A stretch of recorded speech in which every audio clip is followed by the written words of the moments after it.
Paramashivoham. Om Nithyananda Paramashivoham. Om Nithyananda Paramashivoham. Om Nithyananda Paramashivoham. Om Nithyananda Paramashivoham. Om Nithyananda Paramashivoham. Om Nithyananda Paramashivoham. Om Nithyananda Paramashivoham. Om Nithyananda Paramashivoham. Om Nithyananda Paramashivoham. Om Nithyananda Paramashivoham. Om Nithyananda Paramashivoham. Om Nithyananda Paramashivoham.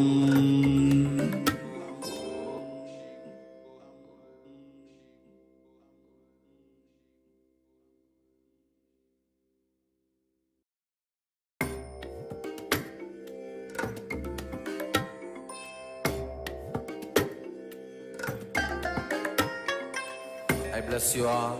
Let you all open all your three eyes and manifest the powers of Mahasadashiva. Om Nithyananda Paramashivoham. Om Nithyananda Paramashivoham. Om Nithyananda Paramashivoham.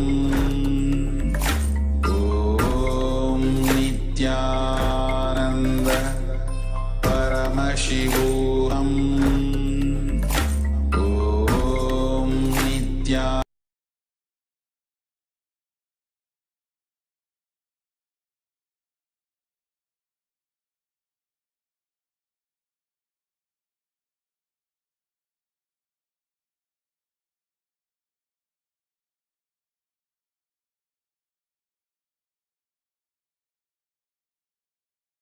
Connecting with the divine with your eyes closed is meditation. Connecting with the divine with your eyes open is darshan. Come, let us all now move from meditation to darshan. Slowly, very slowly, please open your eyes.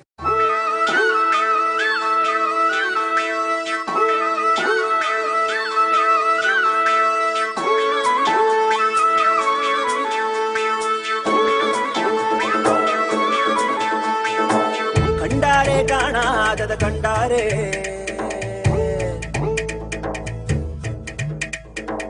கண்டாரே காணாதத கண்டாரே ஒரு வீடு ஒரு கூடு அட எதுவும் கிடையாதே சாக்காடு பிடிமூப்பு அதையெல்லாம் கடந்தாரே கண்டாரே கைலாசம் கண்டாரே கூத்தாடும் ஜடையாண்டி அதை குறியா கொண்டாரே காத்தோடு கதை பேசி சிவஞானம் கண்டாரே பத்தோட ஓரட்டு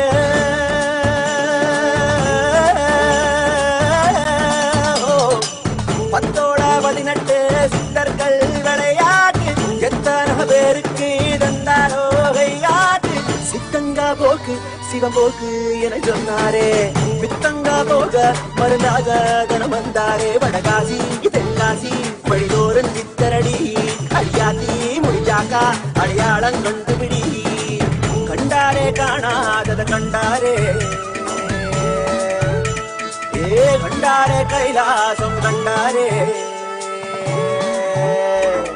கண்டாரே காணாதத கண்டாரே ஒரு வீடு ஒரு கூடு அட எதுவும் கிடையாதே சாக்காடு பிடிமூப்பு அதையெல்லாம் கடந்தாரே கண்டாரே கைலாசம் கண்டாரே கூத்தாடும் ஜடையாண்டி அதை குறியா கொண்டாரே காத்தோடு கதை பேசி சிவஞானம் கண்டாரே பத்தோட ஓரட்டு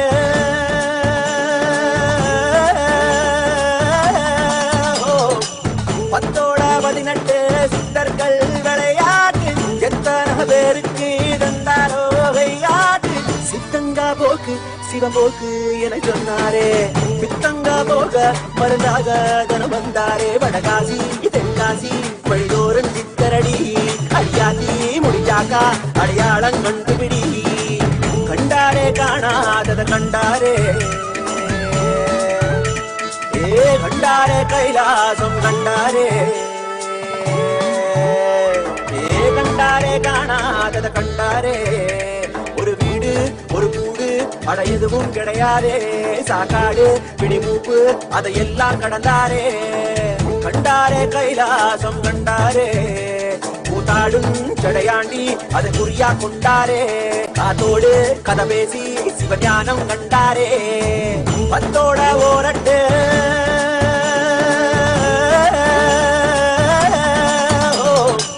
பத்தோட 18 சித்தர்கள் விளையாட்டு எத்தனை பேருக்கு தந்தாரோ கையாட்டு சித்தங்கா போக்கு சிவம்போக்கு என சொன்னாரே பித்தங்கா போக மருந்தாக தனம் வந்தாரே வடகாசி தென்காசி வழிதோறும் சித்தரடி அடியாத்தி முடிச்சாக்கா அடையாளம் கண்டுபிடி கண்டாரே காணாதத கண்டாரே கண்டாரே கைலாசம் கண்டாரே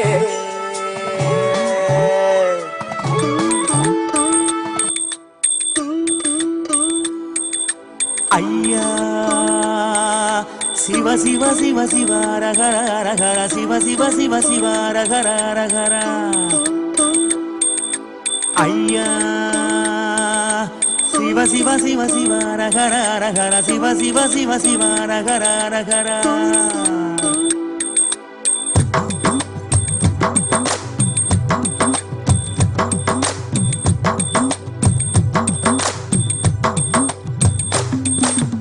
ஊரறியே என் பேரறியே உறவறியே தவத்துறவறியே உள்ளொன்று உரம் ஒன்று பேசறிய உமை சிவன் போலே வேறறிய சிவ சிவ சிவ சிவ ரகர ரகர சிவ சிவ சிவ சிவ ரகர ரகர சிவ சிவ சிவ சிவ ரகர ரகர சிவ சிவ சிவ சிவ ரகர ரகர காலையும் மாலையும் கணக்கறிய நாளும் கோளும் நான் அறிய பாலையும் சோலையும் பிரித்தறிய பரம பரஞ்சோதி அடி சிறிய சிவ சிவ சிவ சிவ ரகர ரகர சிவ சிவ சிவ சிவ ரகர ரகர சிவ சிவ சிவ சிவ ரகர ரகர சிவ சிவ சிவ சிவ ரகர ஐயா ஊனறிய உயிர் உடலறிய மோன பெருவழியை நான் அறிய ஆணறிய பெண்ணறிய ஆதி சிதம்பரம் நான் அறிய சிவ சிவ சிவ ரகர ரகர சிவ சிவ சிவ சிவ ரகர ரகர சிவ சிவ சிவ சிவ ரகர ரகர சிவ சிவ சிவ சிவ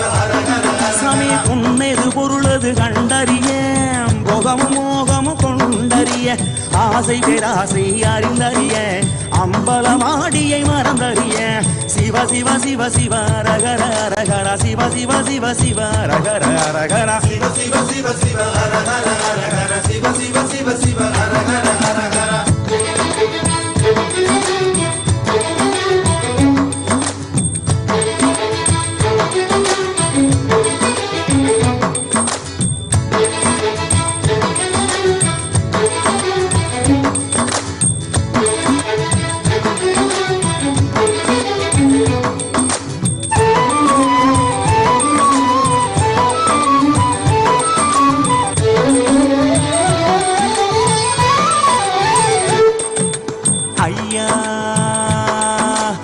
சிவ சிவ சிவ ரகர ரகர சிவ சிவ சிவ சிவ ரகர ரகர ஐயா சிவ சிவ சிவ சிவ ரகர ரகர சிவ சிவ சிவ சிவ ரகர ரகரா. ஆகம வேதங்கள் படித்தறிய, 6 குளங்களில் குடித்தறிய, யாகமும் யோகமும் செய்தறிய, ஓமுகம் பார்த்து பணிந்தறிய. சிவ சிவ சிவ சிவ ரகர ரகர சிவ சிவ சிவ சிவ ரகர ரகரா. சிவ சிவ சிவ சிவ ரகர ரகர சிவ சிவ சிவ சிவ ரகர ரகரா. சும்மா ஒருபோதும் இருந்தறிய, சுத்த அசுத்தங்கள் பார்த்தறிய, ஆத்ம நிவேதன செய்தறிய, அர்த்தநாரீசன் அடி சிறிய. சிவ சிவ சிவ சிவ ரகர ரகர சிவ சிவ சிவ சிவ ரகர ரகரா. சிவ சிவ சிவ சிவ ரகர ரகர சிவ சிவ சிவ சிவ ரகர. சாமி ஏடறிய, சொல் எழுத்தறிய, ஏற்றமும் தாழ்வும் நான் அறிய, வீடறிய கொடுங்காடறிய, சோமசுந்தரம் மறந்தறிய. சிவ சிவ சிவ சிவ ரகர ரகர சிவ சிவ சிவ சிவ ரகர ரகரா. சிவ சிவ சிவ சிவ ரகர ரகர சிவ சிவ சிவ சிவ உணவறிய, ஊரும் உணர்வறிய, உள்ளது வெளியது நான் அறிய, தனவறிய மேல் நனவறிய, கனக சபாவரி அடி சிறிய. சிவ சிவ சிவ சிவ ரகர ரகர சிவ சிவ சிவ சிவ ரகர ரகரா. சிவ சிவ சிவ சிவ ரகர ரகர சிவ சிவ சிவ சிவ ரகர ரகரா.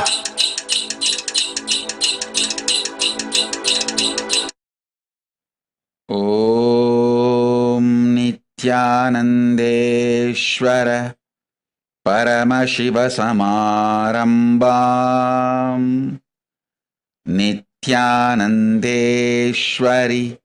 பரமசக்தி மத்யமாம் அஸ்மதாச்சார்யபர்யந்தாம் வந்தே குரு பரம்பராம்.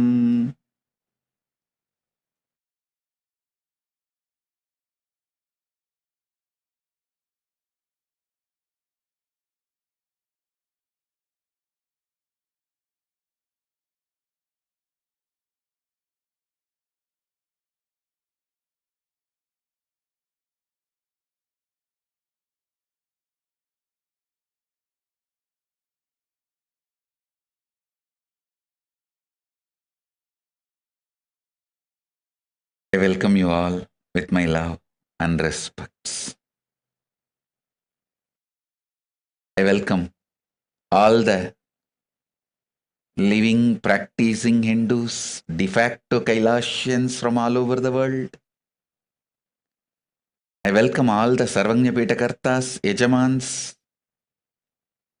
manifestors, Shri Mahants, Mahants, Sarvavarityahis, Kotaris, visitors, viewers, everyone sitting with us all over the world.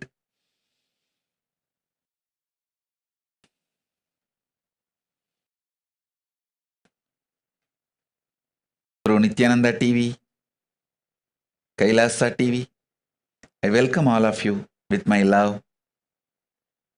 and blessings.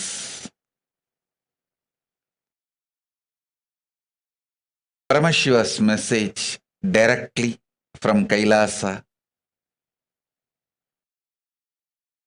Listen, what is happening now in the cosmos is the most favorable, supporting, auspicious ambience for enlightenment. See, the best thing that can happen to beings, the best spiritual breakthrough that can happen to beings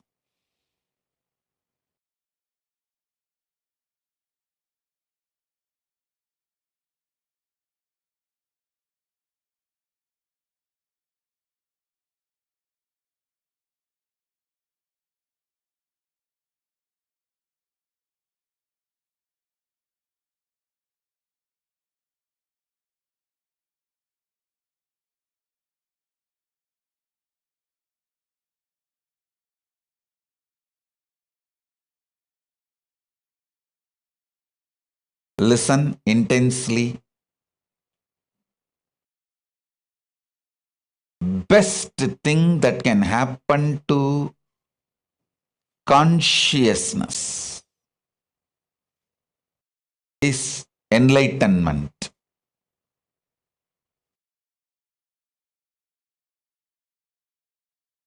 Being part of this Paramashiva's mission as enlightened being. I tell you, when you become enlightened, you automatically become part of this Paramashiva's Kailasa, the mission.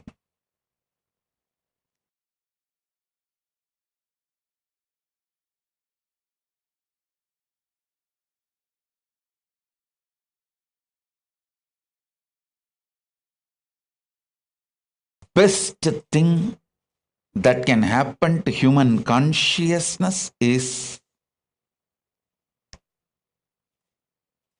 becoming enlightened and being part of this Paramashiva's mission, Kailasa. I tell you, the most auspicious, supporting ambience for that great purpose is happening now. Please listen.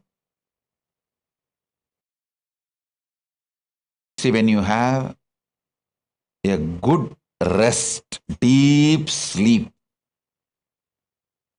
fresh in the morning, you will feel so good about everything, about you, about others, about life, everything. Same way, when you have deep samadhi, you will experience that feel-good feeling billion times more. See, if you had a good food, deep sleep, and wake up, how fresh you feel. You feel so happy about you, others. You feel like blessing yourself and blessing others. You have only very good words and moods for yourself and others. Listen. Same way, if you have a good samadhi,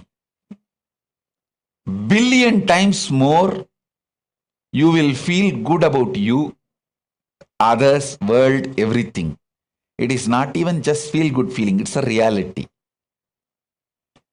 From that reality, I am talking to you all. அண்டத்தில் பாய்ந்தேன் அங்கிருந்தே கண்டதை எல்லாம் உங்களோடு கதைத்திட இந்த பிண்டத்தில் மலர்ந்தேன். கண்டதை அல்ல, கண்டதை எல்லாம் கதைத்திட இந்த பிண்டத்தில் மலர்ந்தேன்.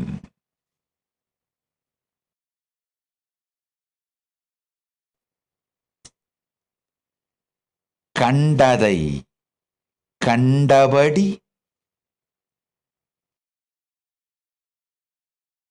கண்டு உணர்ந்து கொண்டபடி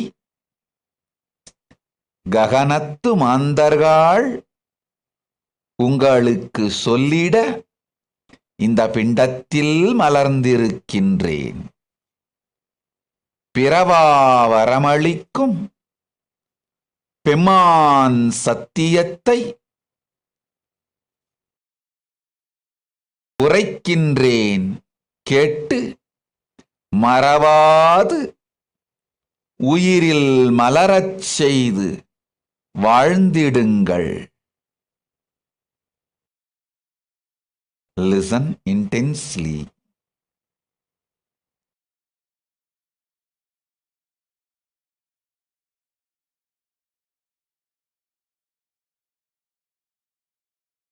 if I come for satsang or Akashic reading, darshans, programs every day, it's a good news for all of you. If I don't come for a few days, because I was in deep samadhi, it's a great news for all of you, because I'm going to bring some more great, best things to planet Earth from Kailasa.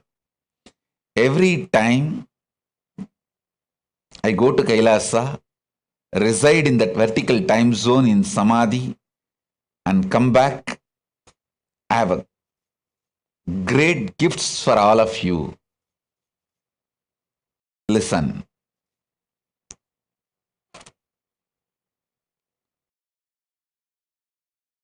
First thing I want to tell you, I want to introduce the great gifts and the great news I have brought from Kailasa.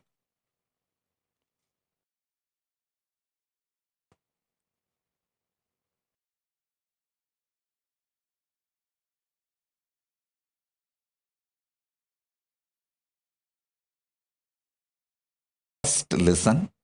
First point I want to tell you. The purpose of human consciousness is getting matured, getting enlightened, being part of the Paramashiva's mission as enlightened being. This is the purpose. See, everything else is just shit.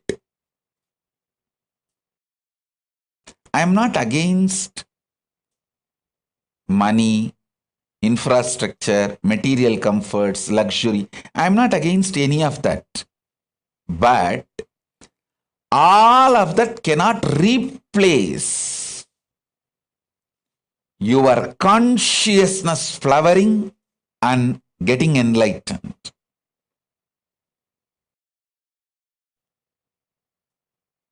I am telling you, money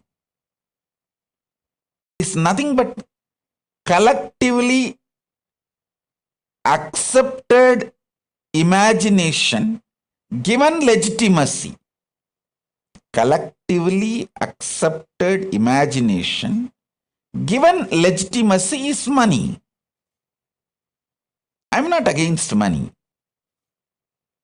Money is great as long as it is useful for administration to make human life better on planet Earth.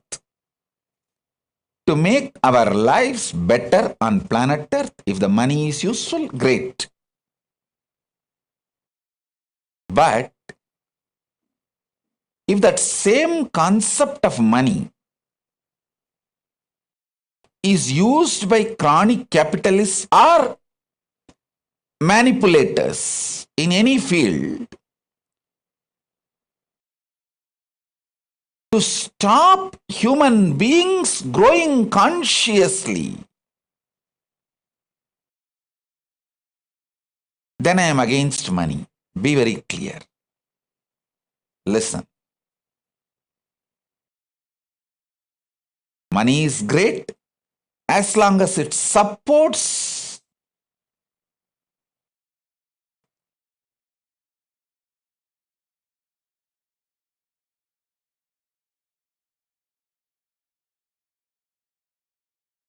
listen, money is great as long as it supports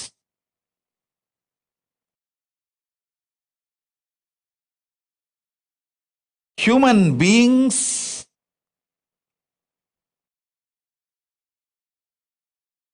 to make human life better on planet Earth.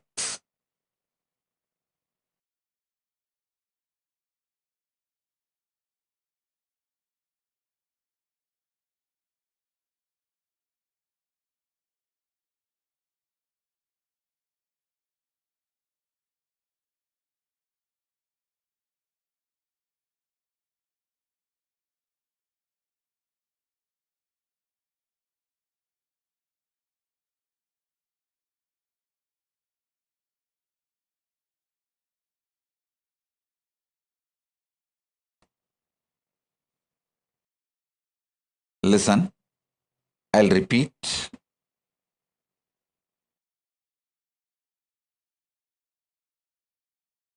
If you are all able to see me, hear me, please wave your hands, because I'm seeing the live streaming is getting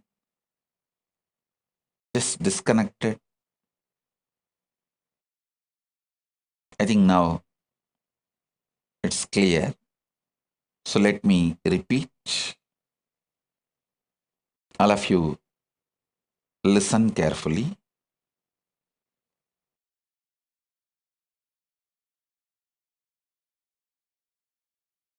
Money is great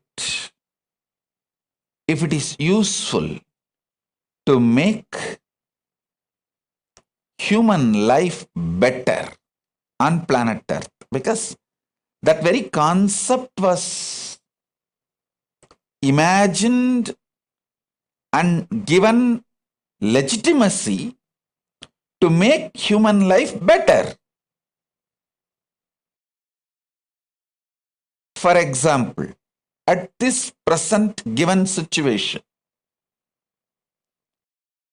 the concept of money should be used to provide food, medical care, everything to all the citizens of planet Earth by providing a complete quarantine. Listen.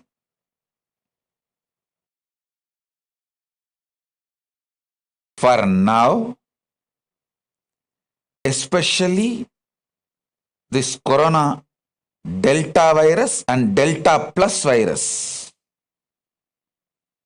the way it is spreading, the way it is evolving, becoming different, all human beings all over the world should be provided absolute multi-layer quarantine till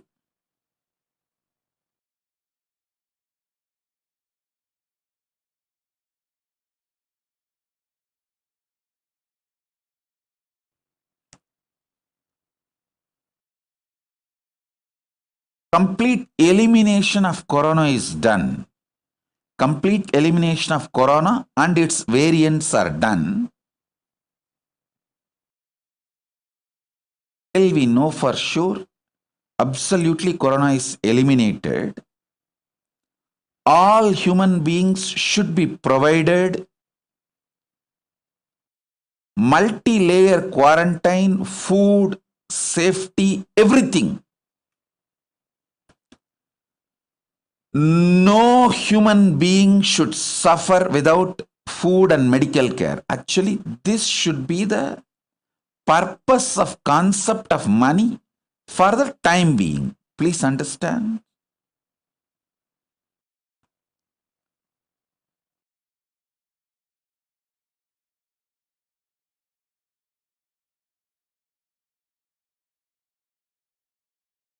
I'll explain step by step where humanity is missing, where the decision makers are failing to see the blind spot.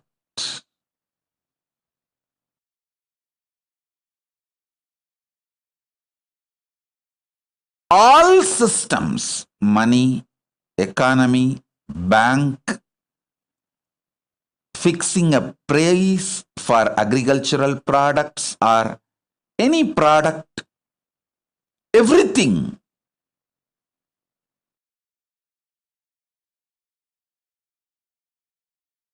is just to make human life better on planet Earth.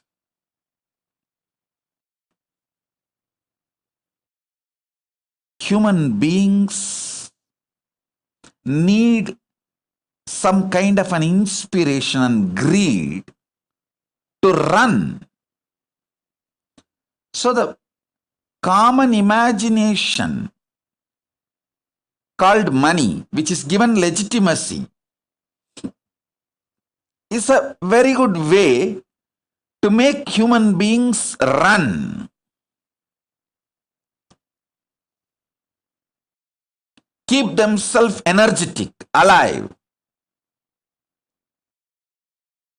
So as long as money is used for that, it's okay. But at the given situation now, Corona time, money and economy cannot be the reason to put human lives at risk, because human life is far more precious than all the idea and concept of money put together. One human life, one human being with consciousness is far more superior, greater, higher than this whole so-called collective imagination. Money, which is given legitimacy due to its utility value. Understand?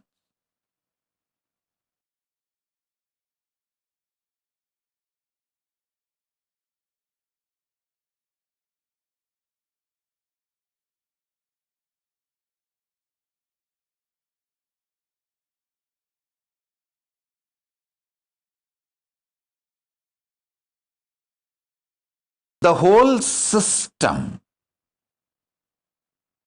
the man-made human civilization, need to remember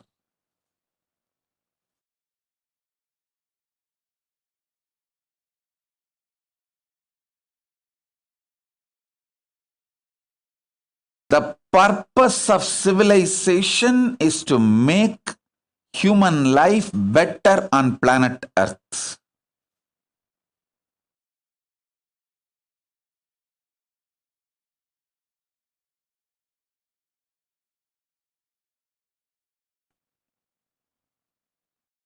We just need human beings to look at this whole human civilization with fresh eyes.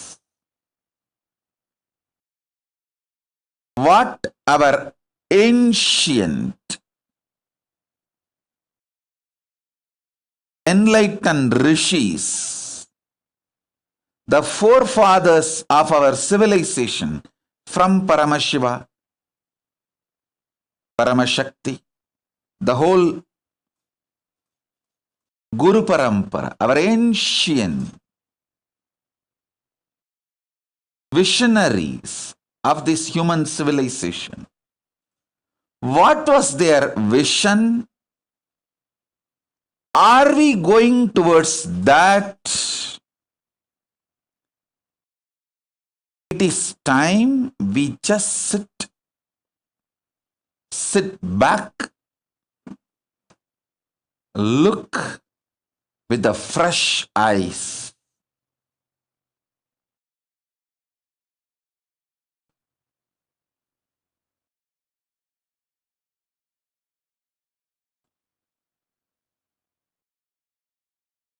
At least all my disciples,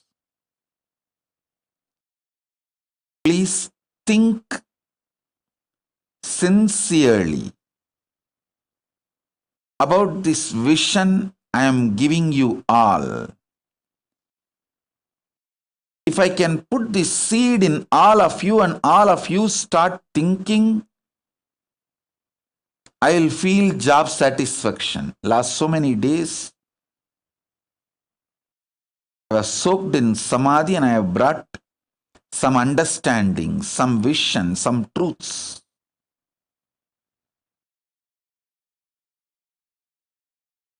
Share with all of you. First,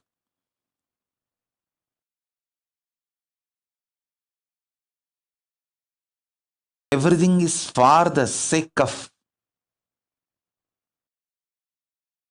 human consciousness to flower, get enlightened, be part of this great Paramashiva's mission of making everybody enlightened. That's the first truth. Second, listen. This is the deep, sacred secret. Paramashiva has 5 phases: creation, sustenance, rejuvenation, delusion, liberation.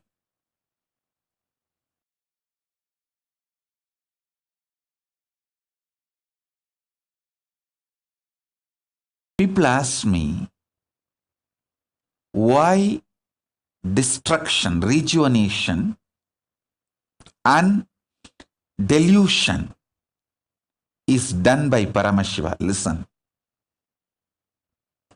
Whenever the forgetfulness is given to you, when you start forgetting the past, when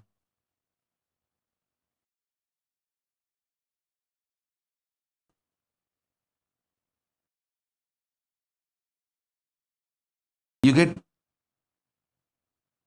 deluded, confused, forgetful about the past, the great possibility for a breakthrough is given to you. Listen. If you remember your past and proceed with your life further, that is called growth. If you learn to survive, reinvent yourself during the absolute forgetfulness, delusion, confusion, if you learn to survive and reinvent yourself at these crucial moments, it will be breakthrough, not just growth. Paramashiva is providing an amazing opportunity for all of us to have a breakthrough. Listen, I am not soothsayer, or I am not this positive thinking paparapa. No, I am neither positive thinking Bhagavas nor life negative person. I tell you the truth as it is. As it is. See, if you remember your past and continue to proceed in your life, it is growth. So you remember, you used to make hundreds of thousands per year. Now you want to work hard and progress and proceed, manifest your creativity, hard work, intensity, all that, and you proceed from 100,000 to maybe 1,000,000. That is the growth based on your memory track. But whenever there's a complete winding up, your memories are no more useful, your past track record is no more relevant, utter confusion, delusion, things are just melting down in front of your eyes. Whatever you thought useless in your life, you suddenly find so much value for it, and whatever you thought very useful as a pillar of your life, suddenly becoming irrelevant and no more useful.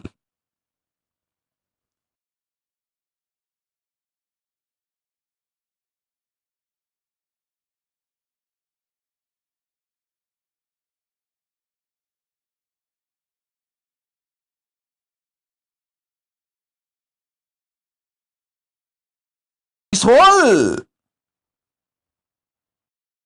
delusion, Prabhava,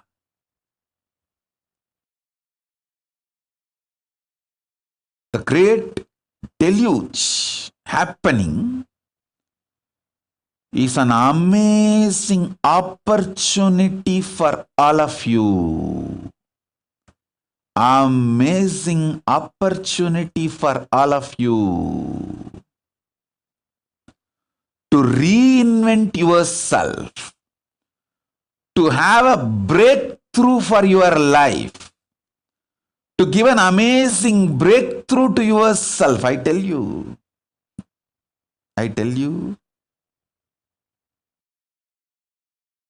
so many people all over the world, I am seeing many things they felt is the most important pillar, foundation of their life is neither relevant nor useful. It is not even there. Suddenly it is not there. It's just not there. Many things which you thought is not great part of your life become so relevant, too important. Some few spiritual understandings, ideas which you never thought is too important, some spiritual book, suddenly now all of that has become too relevant, and you are spending time with that books, with that spiritual material 24/7.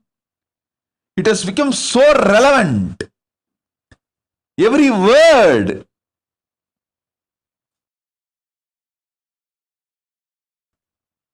is useful. You are taking it very serious. Start working.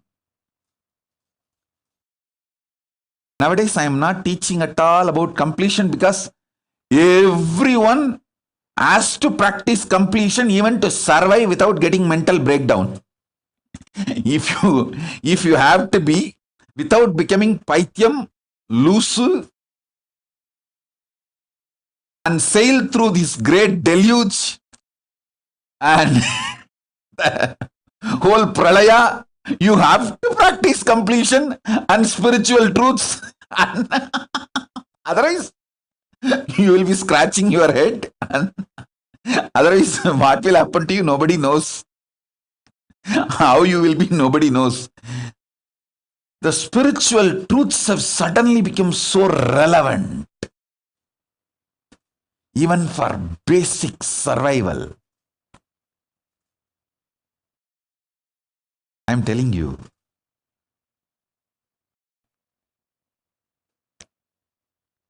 this great pralaya happening is an amazing opportunity for all of you to reinvent yourself, rediscover yourself, rebuild yourself, revive yourself.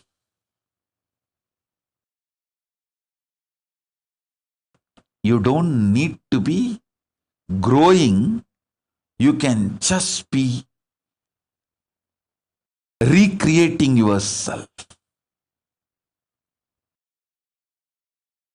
Many of the things which you thought very important in your life, relationships, people, wealth, buildings, home, office, infrastructures, many of that is no more part of your life.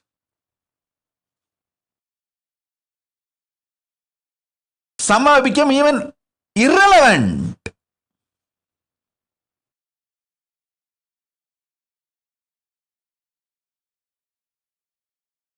Just look around. 2 years before this pralaya started, what all was two important relevant things of your life, with what all you were spending your time, life, What was the focus of your life, your future plan, everything? Now see, I am telling you, Paramashiva is providing an extraordinary possibility, a powerful space. You may never get another pandemic, pralaya like this, even if you want next few hundred years. Let us not miss it. It's an amazing opportunity to get enlightened. Listen carefully. I'll repeat. I wanted to repeat every statement I am making 10 times so it gets into your inner space. Listen.